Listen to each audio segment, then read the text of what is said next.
Hi friends, അസ്സലാമലൈക്കും, welcome back. അപ്പോൾ എല്ലാവർക്കും നമ്മുടെ പുതിയൊരു വീഡിയോയിലേക്ക് സ്വാഗതം. അപ്പോൾ ഞാൻ ഇന്ന് വന്നിരിക്കുന്നത് പതിവ് പോലെ തന്നെ എല്ലാ വീട്ടമ്മമാർക്കും ഒരുപാട് ഉപകാരപ്പെടുന്ന കുറച്ച് ടിപ്സ് വീഡിയോസ് കളക്ട് ചെയ്തിട്ട് തന്നെയാണ് കേട്ടോ. അപ്പോൾ നമുക്ക് പെട്ടെന്ന് തന്നെ വീഡിയോയിലേക്ക് പോകാം. എല്ലാവർക്കും വീഡിയോ ഇഷ്ടപ്പെടുകയും ലൈക്ക് ചെയ്യാനും ഷെയർ ചെയ്യാനും സബ്സ്ക്രൈബ് ചെയ്യാനൊന്നും മറന്നേക്കരുത് കേട്ടോ.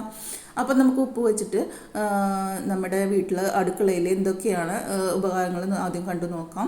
അതിന് വേണ്ടിയിട്ട് നമ്മൾ പരിപ്പ്, പയറുവർഗ്ഗങ്ങൾ ഒക്കെ നമ്മൾ കുറച്ച് ബൾക്കായിട്ട് മേടിച്ച് സൂക്ഷിക്കുകയോ നമ്മൾ കടയിൽ നിന്ന് മേടിച്ചുകൊണ്ട് നമ്മൾ ഇതുപോലെ പാത്രത്തിലിട്ട് വെക്കുകയും ചെയ്യുമ്പോൾ കുറച്ച് നാൾ കഴിയുമ്പോൾ അതിലിങ്ങനെ ചെള്ള് വരും. അതുപോലെ പുഴുക്കുത്തുകളൊക്കെ വരാനും പുഴുക്കളും അതുപോലെ തന്നെ ഇങ്ങനെ കട്ടി പിടിച്ച് നൂല് പോലെയൊക്കെ ഇരിക്കുന്നതായിട്ട് കാണാം. അതൊന്നും ഇല്ലാതിരിക്കുക. പെട്ടെന്ന് എടുക്കാത്തവരാണെങ്കിൽ കേട്ടോ, പെട്ടെന്ന് എടുത്തതിനെങ്കിൽ 2 ദിവസത്തിനോ 3 ദിവസത്തിനൊക്കെ ഉള്ളോ അങ്ങനെയൊക്കെ വെച്ചെങ്കിൽ കുഴപ്പമില്ല. അങ്ങനെ കുറേ നാൾ സൂക്ഷിച്ച് വെക്കുന്നവരാണെങ്കിൽ ഇതുപോലെ കുറച്ച് ഉപ്പ് ഇട്ട് കൊടുത്തിട്ട് ഒന്ന് ഷേക്ക് ചെയ്ത് കൊടുക്കുക. എന്നിട്ട് അടച്ചു വെച്ച് സൂക്ഷിക്കുകയാണെങ്കിൽ ചെള്ള് പ്രാണികൾ ഒന്നും വരാതെ നമുക്ക് കുറേ നാൾ സൂക്ഷിക്കാനായിട്ട് പറ്റും കേട്ടോ. അടുത്ത ടിപ്പിലേക്ക് പോകാം. അടുത്ത ടിപ്പ് എന്ന് വെച്ചാൽ നമ്മൾ ജോലിക്ക് പോകുന്ന വീട്ടമ്മമാരായാലും സാധാ വീട്ടമ്മമാരായാലാണെങ്കിലും എങ്ങനെയുള്ളവരാണെങ്കിലും പെട്ടെന്ന് നമ്മൾ തേങ്ങ ഒക്കെ ചിരകിയിട്ട് ഇതുപോലെ നമ്മൾ ഫ്രീസറിൽ സൂക്ഷിക്കാറുണ്ട്. അപ്പോൾ നമുക്ക് 2 ദിവസം കഴിയുമ്പോൾ അതിൻ്റെ ഫ്രഷ്നെസ്സൊക്കെ പോയിട്ട് അതിൻ്റെ നല്ലൊരു സ്മെല്ലൊക്കെ പോകാനിടയുണ്ട്. അങ്ങനെയുള്ള സമയത്ത് നമ്മൾ ഇതുപോലെ തേങ്ങ ചിരകി ഫ്രീസറിൽ വെക്കുന്ന സമയത്ത് കുറച്ച് ഉപ്പ് കൂടിയിട്ട് ഇതുപോലെ മിക്സ് ചെയ്തിട്ട് നമ്മൾ ഫ്രീസറിൽ വെക്കുകയാണെങ്കിൽ നല്ല ഫ്രഷ്നെസ്സോട് കൂടി കുറേ നാൾ നമുക്ക് ഇതുപോലെ തേങ്ങ യൂസ് ചെയ്യാനായിട്ട് പറ്റും കേട്ടോ. അപ്പോൾ നമ്മൾ പുറത്തേക്ക് വെച്ച് കുറച്ച് എടുത്തിട്ട് അങ്ങനെ ചെയ്യുകയാണെങ്കിൽ അതിൻ്റെ ഫ്രഷ്നെസ്സ് പോവാതെ ഇതുപോലെ ചെയ്തു കൊടുത്താൽ കുറേ നാൾ നമുക്ക് തേങ്ങയുടെ നല്ല ഫ്രഷ്നെസ്സോട് നല്ല മണത്തോടു കൂടി നമുക്ക് ഇരിക്കാനായിട്ട് പറ്റും കേട്ടോ. അപ്പോൾ ഇത് അടുത്ത ടിപ്പിലേക്ക് പോകാം. അടുത്ത ടിപ്പ് എന്ന് വെച്ചാൽ നമ്മൾ സവോളയൊക്കെ അരിയുമ്പോൾ കണ്ണ് നീറുക എന്നുള്ളത് വലിയൊരു പ്രശ്നമാണ്. അപ്പോൾ ഒരുപാട് വീഡിയോസ് ഞാൻ മുൻപ് ഇട്ടിട്ടുണ്ട്. അപ്പോൾ നമുക്ക് ഉപ്പ് വെച്ചത് എങ്ങനെയാണ് ഇത് മാറ്റിയെടുക്കാമെന്ന് നോക്കാം. അതുപോലെ ഒരു പാത്രത്തിൽ ഞാൻ കുറച്ച് വെള്ളം എടുത്തിട്ടുണ്ട്. ആ വെള്ളത്തിൽ കുറച്ച് കല്ലുപ്പ് ഇട്ട് കൊടുക്കുക. കല്ലുപ്പ് ഇട്ട് കൊടുത്തിട്ട് ഞാനൊന്ന് നന്നായിട്ട് തന്നെ മിക്സ് ചെയ്ത് കൊടുക്കുന്നുണ്ട്. സ്പൂൺ വെച്ചോ കൈ വെച്ചോ നമുക്ക് നന്നായിട്ട് തന്നെ മിക്സ് ചെയ്തിട്ട് കൊടുക്കാം.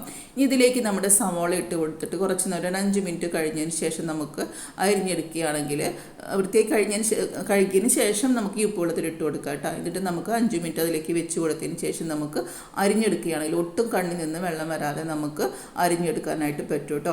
അപ്പോൾ എല്ലാവരും ട്രൈ ചെയ്ത് നോക്കുക. അടുത്ത ടിപ്പിലേക്ക് ഇപ്പോൾ അടുത്ത ടിപ്പ് എന്ന് വെച്ചാൽ ഇതുപോലെയുള്ള മിക്സിയുടെ ജാറുകൾ കുറച്ച് നാൾ കഴിയുമ്പോൾ അതിൻ്റെ ബ്ലേഡിൻ്റെ മൂർച്ചയൊക്കെ പോകാനിടയുണ്ട്. അങ്ങനെയുള്ള സമയത്ത് നമ്മളൊന്നുമല്ല റിപ്പയറിന് കൊടുക്കും, അതല്ലെങ്കിൽ നമ്മൾ അത് ഉപേക്ഷിച്ചിട്ട് വേറെ മിക്സി വാങ്ങും. അങ്ങനെയൊന്നും ചെയ്യാതെ ഇതുപോലെ കുറച്ച് കല്ലുപ്പിട്ട് കൊടുക്കുക. കല്ലുപ്പിട്ട് കൊടുത്തതിന് ശേഷം നമ്മുടെ നന്നായിട്ടൊന്ന് അടിച്ചെടുക്കുക കേട്ടോ. അടിച്ചെടുത്ത് കൊണ്ടുവരും അതിൻ്റെ ബ്ലേഡിൻ്റെ മൂർച്ച നന്നായിട്ട് തന്നെ കൂടുന്നതായിട്ട് നിങ്ങൾക്ക് അനുഭവപ്പെടും. തീർച്ചയായും ഇതുപോലെ ഒന്ന് ചെയ്ത് കൊടുത്ത് നോക്കുക. മിക്സിയുടെ ഇതുപോലെയുള്ള മൂർച്ച പോയ ബ്ലേഡൊക്കെ ഉണ്ടെങ്കിൽ ഇതുപോലെ അടിച്ച് കൊടുത്തിട്ട് കണ്ടില്ലേ, ഇതുപോലെ ഒന്ന് അടിച്ചെടുക്കുക. അടിച്ചെടുക്കുമ്പോൾ അതിൻ്റെ ബ്ലേഡിന് നല്ല മൂർച്ചെടുക്കാം. പിന്നെ നിങ്ങൾ തേങ്ങയൊക്കെ അരയ്ക്കുമ്പോഴായാലും ആ വ്യത്യാസം നിങ്ങൾക്ക് അനുഭവപ്പെടും കേട്ടോ. അപ്പോൾ നിങ്ങളെല്ലാവരും ഒന്ന് ട്രൈ ചെയ്ത് നോക്കേണ്ട ടിപ്പ് തന്നെയാണ് കേട്ടോ. അപ്പോൾ നല്ല ഉപകാരമുള്ള ടിപ്പുകളാണ്. അപ്പോൾ എല്ലാവരും ഒന്ന് ട്രൈ ചെയ്ത് നോക്കുക. പിന്നെ അതുപോലെ തന്നെ നമ്മുടെ ഇതുപോലെയുള്ള ചോപ്പറുകളൊക്കെ ഉണ്ടാവല്ലേ.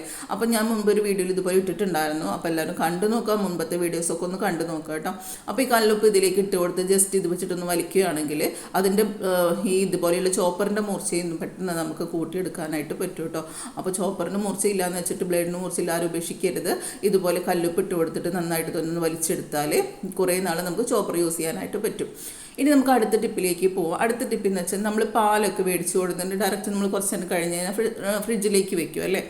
അപ്പോൾ ഫ്രിഡ്ജൊന്നുമില്ല, കറണ്ട് പോയിട്ട് എന്തെങ്കിലും മെയിൻ്റെനൻസ് പണിയൊക്കെ നടക്കുന്ന സമയത്ത് കറണ്ട് ഇല്ല, അങ്ങനെ കുറേ നേരം കഴിഞ്ഞിട്ടേ വരുള്ളൂ. പാല് കേടുകൂടാതിരിക്കാനുള്ള ഒരു സൂത്രമാണ്. പുറത്ത് വെച്ചുകൊണ്ട് തന്നെ നമുക്ക് കുറേ നേരം പാല് കേടുകൂടാതിരിക്കാനുള്ള സൂത്രമാണ് പറയുന്നത് കേട്ടോ.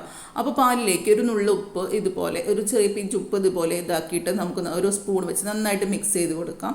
അങ്ങനെ മിക്സ് ചെയ്ത് കൊടുത്താൽ കുറേ നേരം സാധാ പുറത്തിരുന്നേക്കാൾ കുറേ നേരമായിട്ട് തന്നെ നമുക്ക് ഫ്രിഡ്ജിലൊന്നും വെക്കാതെ തന്നെ പുറത്ത് വെച്ചുകൊണ്ട് നമുക്ക് പാല് കേടുകൂടാതെ കുറേ നേരം സൂക്ഷിക്കാനായിട്ട് പറ്റും കേട്ടോ. അപ്പോൾ കറണ്ടൊന്നും ഇല്ലാത്ത നേരത്ത് ഇതുപോലെ ഒന്ന് ട്രൈ ചെയ്ത് നോക്കാം കേട്ടോ. ഇനി നമുക്ക് അടുത്ത ടിപ്പിലേക്ക് കിടക്കാം. അടുത്ത ടിപ്പ് എന്ന് വെച്ചാൽ നമ്മൾ ഇറച്ചിയും മീനൊക്കെ വെട്ടുന്ന ഇതുപോലെയുള്ള കട്ടിംഗ് ബോർഡില്ലേ, ആ കട്ടിംഗ് ബോർഡ് കുറച്ച് നാൾ കഴിയുമ്പോൾ പൂപ്പലൊക്കെ വന്ന് അതിൻ്റെ ഷൈനിങ്ങും ഒക്കെ പോയി നഷ്ടപ്പെടാനുള്ള ചാൻസ് ഉണ്ട്.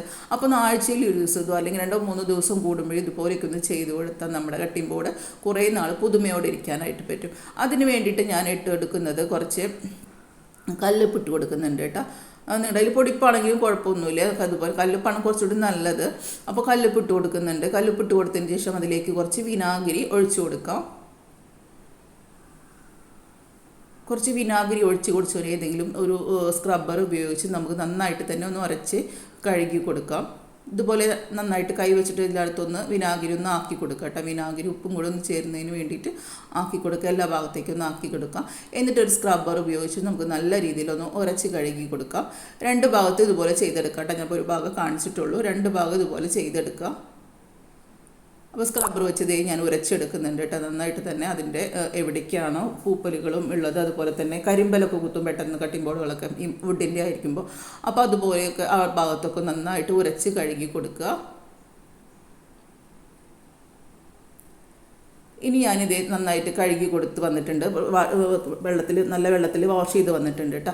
ഇനി ഇത് നമുക്ക് പുറത്ത് നല്ല വെയിലത്ത് വെച്ച് ഉണക്കിയിട്ട് നമുക്ക് സൂക്ഷിക്കുകയാണെങ്കിൽ കുറേ നാളത്തേക്ക് നമ്മുടെ കട്ടിമ്പോഴും നല്ല പുതുമയോടെ ഒട്ടും സ്മെല്ലൊന്നും ഇല്ലാതെ കരിമ്പലൊന്നും കുത്താതെ നമുക്ക് സൂക്ഷിക്കാനായിട്ട് പറ്റും കേട്ടോ. അപ്പോൾ എല്ലാവരും ഒന്ന് ട്രൈ ചെയ്ത് നോക്കുക. അടുത്ത ടിപ്പിലേക്ക് കിടക്കുക. അടുത്ത ടിപ്പിൽ എന്ന് വെച്ചാൽ നമ്മൾ കടയിൽ നിന്നൊക്കെ ഇതുപോലെ കോഴിമുട്ടയൊക്കെ വാങ്ങി നമ്മൾ ഫ്രിഡ്ജിൽ സൂക്ഷിക്കാറുണ്ട്, അല്ലെങ്കിൽ പുറത്ത് സൂക്ഷിക്കാറുണ്ട്. അങ്ങനെ സൂക്ഷിക്കുമ്പോൾ ഇതിൽ ഏതൊക്കെയാണ് ചീഞ്ഞ മുട്ട, അതുപോലെ കേട് വന്ന മുട്ട എന്ന് നമ്മൾ ഉടച്ച് നോക്കുമ്പോൾ മാത്രമേ നമുക്കത് മനസ്സിലാവുള്ളൂ. അതും ചീഞ്ഞ മുട്ട ഏത് നല്ല മുട്ട ഏതെന്നൊക്കെ പെട്ടെന്ന് നമുക്ക് തിരിച്ചറിയാനുള്ളൊരു സൂത്രമാണ് പറയാനായിട്ട് പോകുന്നത് കേട്ടോ. അതിനുവേണ്ടി ഞാൻ ഇതുപോലെ ഒരു ബൗളിൽ കുറച്ച് വെള്ളം എടുത്തിട്ടുണ്ട്. ആ വെള്ളത്തിലേക്ക് ഞാൻ കുറച്ച് ഉപ്പിട്ട് കൊടുക്കുന്നുണ്ട് കേട്ടോ. ഉപ്പിട്ട് കൊടുത്തതിന് ശേഷം നന്നായിട്ട് തന്നെ മിക്സ് ചെയ്തിട്ട് എടുക്കാം. മിക്സ് ചെയ്തതിന് ശേഷം നമുക്കിതിലേക്ക് കോഴിമുട്ട ഇട്ട് കൊടുക്കാം. കോഴിമുട്ട ഇട്ട് കൊടുക്കുന്നത് മിക്കവർക്കും അറിയുന്ന സൂത്രം തന്നെ ആയിരിക്കും കേട്ടോ. എന്നാലും ഞാൻ ഉപ്പ് വെച്ചുള്ള സൂത്രങ്ങളൊക്കെ ഒന്ന് പറഞ്ഞു മാത്രം. മുമ്പൊരു വീഡിയോസിൽ ഉപ്പിൻ്റെ സൂത്രങ്ങൾ ഞാൻ ഇട്ടിട്ടുണ്ട്, അതിൽ കാണിക്കാത്ത സൂത്രങ്ങളാണ് ഇതിൽ ഞാൻ കാണിച്ചിട്ടുള്ളത് കേട്ടോ. അപ്പോൾ ഇതുപോലെ ഇട്ട് കൊടുക്കുക. ഇതിപ്പോൾ ഇട്ട് കൊടുക്കുമ്പോൾ ചീഞ്ഞ മുട്ട, അതുപോലെ ചീമുട്ട എന്നൊക്കെ പറയും, അതൊക്കെ ആണെങ്കിൽ ഇതുപോലെ പൊന്തിക്കിടക്കും കേട്ടോ, വെള്ളത്തിൽ പൊന്തിക്കിടക്കും. ഇതിപ്പോൾ താഴ്ന്ന് കിടക്കുന്നുണ്ട്, എല്ലാം നല്ല മുട്ട തന്നെയാണ് കേട്ടോ. അപ്പോൾ നമ്മൾ അധികം ബൾക്കായിട്ട് ഒരു ട്രയലൊക്കെ നമ്മൾ മേടിച്ചു കൊണ്ടുവരുമ്പോൾ ഇതുപോലെ വലിയ പാത്രത്തിൽ ഇട്ട് കൊടുത്ത് നോക്കുകയാണെങ്കിൽ നമുക്ക് പെട്ടെന്ന് മനസ്സിലാക്കാനായിട്ട് പറ്റും. പൊന്തിക്കിടക്കുന്ന മുട്ടയൊക്കെ ആണെങ്കിൽ പെട്ടെന്ന് ചീമുട്ട എടുത്ത് ദൂരെ കളയുകയും ചെയ്യാം. പിന്നെ അതുപോലെ തന്നെ നമുക്ക് കണ്ണുകൊണ്ട് കാണാൻ പറ്റാത്ത ചില ക്രാക്കുകൾ ഉണ്ടായിരിക്കും. ചിലപ്പോൾ മുട്ട മേടിച്ചു വരുമ്പോൾ അങ്ങോട്ടും ഇങ്ങോട്ടും തട്ടിയിട്ട് ചെറിയ ചെറിയ പൊട്ടലുകളൊക്കെ ഉണ്ടെങ്കിൽ നമ്മൾ ഇതുപോലെ വെള്ളത്തിലിടുമ്പോൾ പെട്ടെന്ന് നമുക്ക് കാണാനായിട്ട് പറ്റും കേട്ടോ. അപ്പോൾ അങ്ങനെയുള്ള സൂത്രം കൂടി ഇതിലുണ്ട്. അപ്പോൾ എല്ലാവരും ഒന്ന് ട്രൈ ചെയ്ത് നോക്കുക. അതുപോലെ തന്നെ നമ്മളിതുപോലെ മുട്ട പുഴുങ്ങാനായിട്ട് വെക്കില്ല, അങ്ങനെ പുഴുങ്ങാനിടുന്ന വെള്ളത്തിൽ കുറച്ച് ഇതുപോലെ കല്ലുപ്പ് അല്ലെങ്കിൽ ഏതെങ്കിലും ഒരു ഉപ്പ് ഇട്ട് കൊടുക്കുകയാണെങ്കിൽ, എടുത്തിട്ട് പുഴുങ്ങുകയാണെങ്കിൽ തോടൊക്കെ പെട്ടെന്ന് നമുക്ക് പൊളിച്ചാൽ പെട്ടെന്ന് പോവുകയും ചെയ്യും കേട്ടോ. അപ്പോൾ എല്ലാവർക്കും അറിയുന്ന ടിപ്പ് തന്നെയാണ്, എന്നാലും ഞാൻ പറഞ്ഞൊന്നും മാത്രം അറിയാത്തവർക്ക് ഒന്ന് ഷെയർ ചെയ്ത് കൊടുക്കുക കേട്ടോ. പെട്ടെന്ന് നമുക്ക് അതിൻ്റെ തൊലിയൊക്കെ ഇതിനുള്ളിൽ നിന്ന് പൊളിഞ്ഞ് പോരും കേട്ടോ. അടുത്ത ടിപ്പിലേക്ക് പോവാം. അടുത്ത ടിപ്പെന്ന് വെച്ചാൽ നമ്മൾ സവോളയൊക്കെ ഇതുപോലെ ഉപയോഗിച്ച് ബാക്കി ഇതുപോലെ പകുതിയൊക്കെ മിക്കവർക്കും വരാറുണ്ടല്ലേ. അങ്ങനെ വരുമ്പോൾ നമ്മൾ ഇതൊക്കെ കൊണ്ടിട്ട് നമ്മൾ പാത്രത്തിലിട്ട് ഫ്രിഡ്ജിൽ വെക്കുകയാണെങ്കിൽ അതിൻ്റെ ഫ്രഷ്നെസ്സൊക്കെ നഷ്ടപ്പെടും. അതുപോലെ തന്നെ അതിൻ്റെ മണമൊക്കെ പോവും, അതിൻ്റെ സ്മെല്ലൊക്കെ പോവും. അതൊന്നും ഇല്ലാതെ നമുക്ക് ഫ്രഷോട് കൂടി ഇരിക്കാൻ വേണ്ടിയിട്ടുള്ള സൂത്രമാണ് പറയാനായിട്ട് പോകുന്നത്. അതിലേക്ക് ഒരു പാത്രം എടുത്തിട്ടുണ്ട്. ഒരു പാത്രത്തിലേക്ക് കുറച്ച് ഉപ്പ് പൊടി ഇട്ട് കൊടുക്കുക. കല്ലുപ്പാണെങ്കിൽ കുഴപ്പമൊന്നുമില്ല, ഇട്ട് കൊടുക്കുക. എന്നിട്ട് കുറച്ച് വെളിച്ചെണ്ണ ഒഴിച്ചു കൊടുത്തിട്ട് നന്നായിട്ട് തന്നെ കൈ വെച്ചിട്ട് നമുക്കൊന്ന് മിക്സ് ചെയ്ത് കൊടുക്കാം. ഈ മിശ്രിതം നമുക്ക് സവോളയുടെ പുറത്തും അകത്തൊക്കെ നന്നായി തേച്ച് കൊടുത്ത് നമുക്കൊരു പാത്രത്തിലിട്ട് ഫ്രിഡ്ജിൽ വെക്കുകയാണെങ്കിൽ ഒട്ടും അതിൻ്റെ സ്മെല്ലോ ഫ്രഷ്നെസ്സോ ഒന്നും പോവാതെ നമുക്ക് യൂസ് ചെയ്യാനായിട്ട് പറ്റും കേട്ടോ. ഇതുപോലെ ഒന്ന് ട്രൈ ചെയ്ത് നോക്കുക. ഇതുപോലെ നമുക്ക് ഒരു പാത്രത്തിലിട്ടിട്ട് ഡയറക്റ്റ് ഫ്രിഡ്ജിൽ വെക്കരുത്. സവോളയുടെ മണം ഫ്രിഡ്ജിൽ പെട്ടെന്ന് വരും കേട്ടോ. അപ്പോൾ ബാഡ് സ്മെല്ലായിട്ട് നിൽക്കും. അതുകൊണ്ടാണ് പറയുന്നത് ഇതുപോലെയൊക്കെ ചെയ്ത് കൊടുത്തിട്ട് നമ്മളൊരു കണ്ടെയ്നറിൽ അതുപോലെ അടച്ച് വെക്കുന്ന വലിയ പാത്രങ്ങളൊക്കെ ഉണ്ടാവില്ല, ഫ്രിഡ്ജ് കണ്ടെയ്നറൊക്കെ, അതിലേക്ക് ആക്കി വെച്ചിട്ട് നമ്മൾ ഫ്രിഡ്ജിൽ വെച്ച് കൊടുക്കുക. കുറേ നേരം പുറത്താണെങ്കിൽ ഫ്രഷ് ആയിട്ട് ഇരിക്കും കേട്ടോ. അതുപോലെ തന്നെ നമ്മളിതുപോലെ തേങ്ങ ഒക്കെ പൊട്ടിച്ച് നമ്മൾ പുറത്താണെങ്കിൽ ഫ്രിഡ്ജിലാണെങ്കിൽ സൂക്ഷിക്കുകയാണെങ്കിൽ ഇതിൻ്റെ ഫ്രഷ്നെസ്സൊക്കെ ഇത് പോകാനുള്ള ഇടയുണ്ട്. അതുപോലെ തന്നെ അതിൻ്റെ സ്മെല്ലൊക്കെ പോവും, നല്ല തേങ്ങയിട്ട് നല്ല ഫ്രഷ് സ്മെല്ലൊക്കെ പോവും. പിന്നെ പുറത്ത് വയ്ക്കുകയാണെങ്കിൽ അതിൽ പൂപ്പലൊക്കെ വരാനുള്ള ചാൻസ് ഉണ്ട്. അതൊന്നും വരാതെ നമുക്ക് പുറത്താണെങ്കിലും കുറേ നേരം ഇരിക്കാനുള്ള ഒരു ദിവസമൊക്കെ നമുക്ക് പുറത്ത് നല്ല ഫ്രഷോട് കൂടി ഇരിക്കും കേട്ടോ. ഇങ്ങനെ ചെയ്ത് കൊടുത്തിട്ട് നമുക്ക് പുറത്ത് വയ്ക്കുകയാണെങ്കിൽ, ഫ്രിഡ്ജിൽ വയ്ക്കുകയാണെങ്കിൽ പിന്നെ ഒട്ടും കുഴപ്പമില്ലാതിരിക്കും. പുറത്താണെങ്കിൽ പോലും ഒരു ദിവസം അത് ഫുള്ളായിട്ട് നമുക്ക് ഇതുപോലെ ചെയ്ത് കൊടുത്ത് പുറത്ത് വയ്ക്കുകയാണെങ്കിൽ നമുക്ക് ഫുള്ളായിട്ട് ഒട്ടും പൂപ്പലൊന്നും കൂടാതെ ഫ്രഷായിട്ട് തന്നെ ഇരിക്കും കേട്ടോ. അപ്പോൾ ഇതുപോലെ ഉപ്പ് വെച്ച് ഇതുപോലെയൊക്കെ ഒന്ന് ചെയ്ത് കൊടുക്കുക. അടിപൊളി ടിപ്പ് തന്നെയാണ് കേട്ടോ. അപ്പോൾ എല്ലാവരും ഒന്ന് ട്രൈ ചെയ്ത് നോക്കുക. ഇനി നമുക്ക് അടുത്ത ടിപ്പിലേക്ക് പോവാം. അടുത്ത ടിപ്പ് എന്ന് വെച്ചാൽ നമ്മൾ വെളിച്ചെണ്ണൊക്കെ ഇതുപോലെ, ഇപ്പോൾ ഞാൻ ബോട്ടിൽ മേടിച്ചതാണ്, വെളിച്ചെണ്ണയൊക്കെ മേടിച്ച് സൂക്ഷിക്കുകയാണെങ്കിൽ പെട്ടെന്ന് എടുക്കുന്നില്ല എന്നുള്ളവർക്കൊക്കെ, അതുപോലെ തന്നെ നമ്മൾ കൊപ്രയ്ക്ക് ആട്ടിയിട്ട് നമ്മൾ ബൾക്കായിട്ടൊരു 5 കിലോ 4 കിലോനൊക്കെ ഒരു ക്യാനിൽ കൊടുന്ന് വെക്കുന്നുണ്ട്. എന്നിട്ട് അതിൽ നിന്ന് ഉപയോഗിക്കുന്നവരാണെങ്കിൽ ഇത് ടിപ്പ് ചെയ്തെടുക്കാം. നമുക്ക് കുറച്ച് കല്ലുപ്പ് എടുത്തിട്ട്, ഇപ്പോൾ ഞാൻ ചെറിയൊരു ബോട്ടിലായതുകൊണ്ട് കുറച്ച് ഇട്ട് കൊടുക്കുന്നുള്ളൂ കേട്ടോ. ഇതുപോലെ ഇട്ട് കൊടുക്കുകയാണെങ്കിൽ വെളിച്ചെണ്ണ പെട്ടെന്ന് കാറ് മണം വരും. നമ്മൾ ഓയിൽ പോലെയല്ല, പെട്ടെന്നൊക്കെ വെളിച്ചെണ്ണ കാറ് മണം വരും. അപ്പോൾ ഇതുപോലെ ഉപ്പിട്ട് കൊടുത്ത് നമുക്ക് സൂക്ഷിക്കുകയാണെങ്കിൽ ഒട്ടും കാറമണോ സ്മെല്ലൊന്നും വരില്ല കേട്ടോ. അപ്പോൾ കുറേ നാൾ നമുക്ക് വെളിച്ചെണ്ണ സൂക്ഷിക്കാനായിട്ട് പറ്റും. അതുപോലെ ആട്ടിക്കൊടുന്ന വെളിച്ചെണ്ണ ആണെങ്കിൽ പെട്ടെന്ന് കാറമണം വരും. അതിൽ കുറച്ച് അതിൻ്റെ ക്വാണ്ടിറ്റിക്ക് അനുസരിച്ച് നമുക്ക് കുറച്ച് ഉപ്പ് അതിലിട്ട് കൊടുത്തിട്ടുണ്ടെങ്കിൽ കുറേ നാൾ കേടുകൂടാതെ ഇരിക്കും കേട്ടോ. അപ്പോൾ എല്ലാവരും ഒന്ന് ട്രൈ ചെയ്ത് നോക്കുക. അടുത്ത ടിപ്പിലേക്ക് പോകും. അടുത്ത ടിപ്പ് എന്ന് വെച്ചാൽ ഇതുപോലെ ഒരു പാത്രത്തിലേക്ക് കുറച്ച് കല്ലുപ്പ് ഇട്ട് കൊടുക്കുന്നുണ്ട്. കല്ലുപ്പ് ഇട്ട് കൊടുക്കുന്നത് എന്തിനാണെന്ന് വെച്ചാൽ ഈ കല്ലുപ്പ് നമുക്ക് നമ്മുടെ ബെഡ്റൂമിലൊക്കെ കൊണ്ടുവയ്ക്കുകയാണെങ്കിൽ നമ്മൾ ഫാനൊക്കെ ഇട്ടിട്ട് ചില കുട്ടികൾക്കാണെങ്കിലും പ്രായമായവർക്കാണെങ്കിലും നമ്മൾ മധ്യവയസ്കരാണെങ്കിലും നമുക്ക് ഫാനൊക്കെ ഇട്ടിട്ട് മൂക്കിലേക്ക് പൊടി കീറിയൊക്കെ അതുപോലെ ചുമ അതുപോലെ ജലദോഷമൊക്കെ വരാനുള്ള ചാൻസ് കൂടുതലാണ്. അങ്ങനെയുള്ള വരുന്ന സമയത്ത് ഇതുപോലെ ഒന്ന് ഇത് കൊണ്ടുവയ്ക്കുകയാണെങ്കിൽ നമുക്ക് അങ്ങനെയുള്ള അലർജികളൊന്നും നമുക്ക് രക്ഷപ്പെടാനായിട്ട് പറ്റും കേട്ടോ.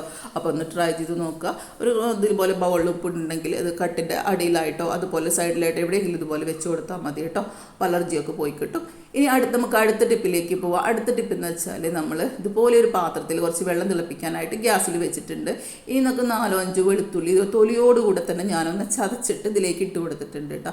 അപ്പോൾ ഇത് നമ്മൾ മെയിനായിട്ടുള്ള ടിപ്പാണ്. നമ്മളെ വീട്ടിൽ ശല്യക്കാരെ എലിയെയും പല്ലിയെയും പാറ്റയെയൊക്കെ തുരത്താനുള്ള കിടിലൻ ടിപ്പാണ് ഇപ്പോൾ പറയുന്നത് കേട്ടോ. ഇനി ഇതിലേക്ക് ഒരു സ്പൂൺ നിറയെ കല്ലുപ്പ് ഇട്ട് കൊടുക്കുന്നുണ്ട്. ഇനി നമുക്ക് നന്നായിട്ട് തന്നെ മിക്സ് ചെയ്ത് കൊടുക്കാം.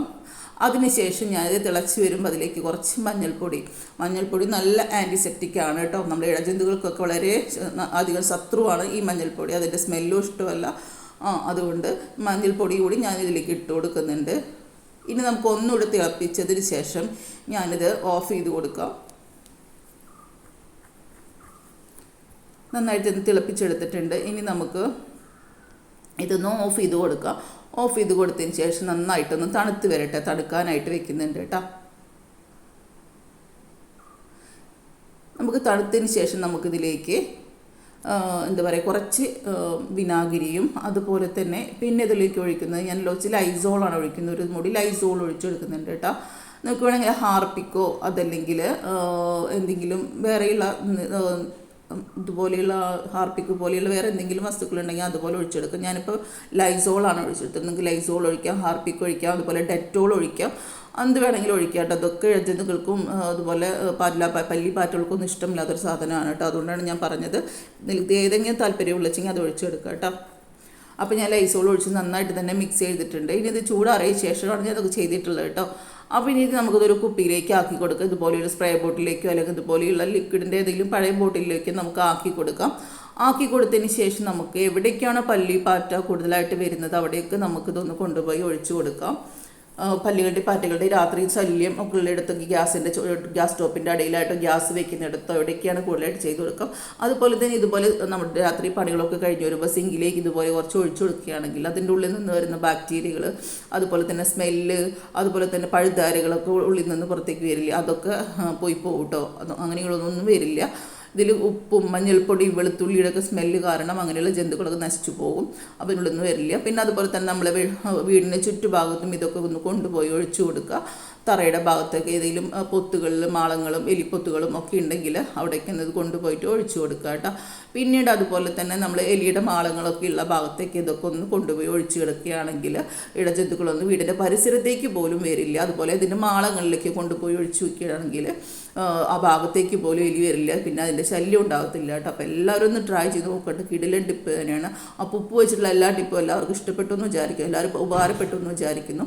അപ്പോൾ ഇഷ്ടപ്പെടുകയാണെങ്കിൽ എല്ലാവരും ലൈക്ക് ചെയ്യാനും ഷെയർ ചെയ്യാനും സബ്സ്ക്രൈബ് ചെയ്യാനൊന്നും മറന്നേക്കരുത് കേട്ടോ. ഇൻഷാ അല്ലാഹ് നല്ലൊരു വീഡിയോ ആയിട്ട് അടുത്തതിൽ കാണാം. Thanks for watching.